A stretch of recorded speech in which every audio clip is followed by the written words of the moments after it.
You forget that feeling, where the weeks, then the months, and pretty soon whole years just seem to blur past you faster and faster? Yeah, you're not alone. It's a feeling pretty much everyone has. So today, we're going to open the case file on this really strange phenomenon and try to figure out why. And you know what? People have been thinking about this for a long, long time. Way back in 1890, the famous psychologist William James, well, he totally nailed this feeling. He noticed that as our lives get more and more routine, the years themselves just seem to, well, shrink. It's a thought that's just as powerful today as it was over a century ago. So that's it. That's the big mystery we're digging into. Why does it feel like our internal clock just keeps speeding up the older we get? And this isn't just some vague feeling. It's a genuine puzzle that some of the smartest people, mathematicians, psychologists, neuroscientists, have been trying to solve for ages. All right, so here's how we're going to tackle this. First, we'll look at the phenomenon itself. Then we'll check out some early attempts to crack the code with math. After that, we'll dive into the power of new experiences, see what's going on with our brain's two internal timers, look at the evidence, and finally ask the big question: can we actually slow time down? Okay, Section 1, the speeding clock phenomenon. This is all about how a universal feeling meets scientific inquiry. So, first things first, it's not just you. Seriously, it's one of the most common things people experience. Across different cultures, different lifestyles, you name it, people say the same thing. Remember when you were a kid and a summer vacation felt like an absolute eternity? And now, a whole year can just vanish in what feels like the blink of an eye. So we know the feeling is real. The question is, what's causing it? All right, let's get into the first real clues. This takes us to Section 2, cracking the code with math. Believe it or not, the first attempts to explain this feeling involved trying to create an actual formula for it. So there are two early theories that really stand out. First, you've got the Janet model from way back in 1877. The idea here is pretty intuitive. Your perception of time is proportional to your age. So when you're 20, a year is a 20th of your entire life. But when you're 80, it's only 1/80th. It feels smaller because it is a smaller piece of the pie. Makes sense, right? Then, almost 100 years later, the Limelick model came along and suggested a little tweak. It said maybe it's proportional to the square root of your age, which would mean time still speeds up, just not quite so drastically. This is what those early models look like when you graph them out. That vertical axis, the y-axis, that's your subjective time, how much time you feel like you've lived. And the horizontal, x-axis, is just your actual age. See how those curves shoot up really steeply when you're young and then start to flatten out? That's the theory and action. But here's the thing. These were just models. They did a decent job of describing what we feel, but they didn't really get to the why. The mystery was definitely not solved yet. And that brings us to our next section and a real breakthrough in the case: the power of new experiences. A newer model came along and suggested that maybe the key isn't just about math and proportions. Maybe it's all about novelty. Okay, so the theory goes like this. Our perception of time, especially when we look back, is directly linked to the number of new experiences we have. The more new stuff that happens, the longer a period of time feels. Think about it. Your childhood and teenage years are packed with firsts. Your first day of school, learning to ride a bike, your first kiss, your first trip away from home. Your brain is just constantly creating new, vivid memories.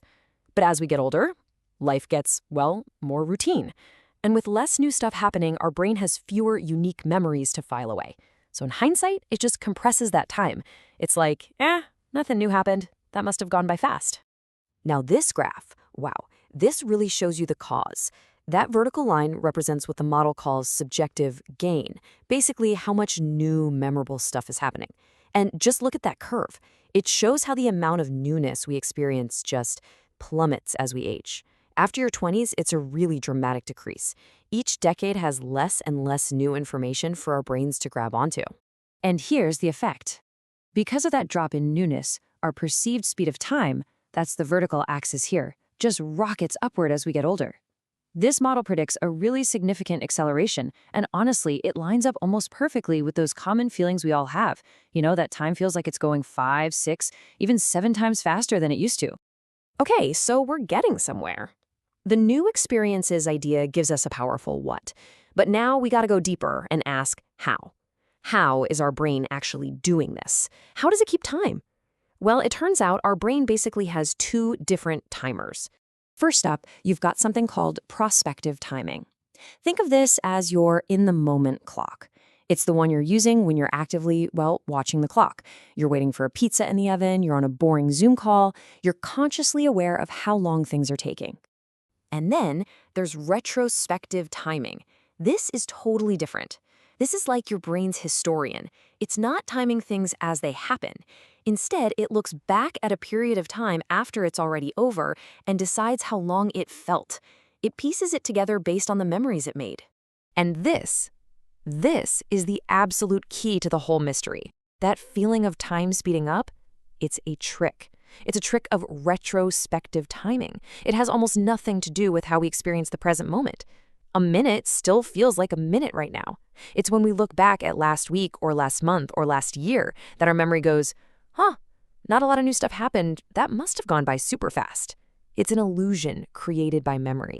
So that's a pretty compelling theory, right? But is there any hard evidence to back it up? Well, you bet there is. Let's look at what the evidence actually shows, starting with this really cool experiment that put people's internal clocks to the test. Okay, so check out this experiment.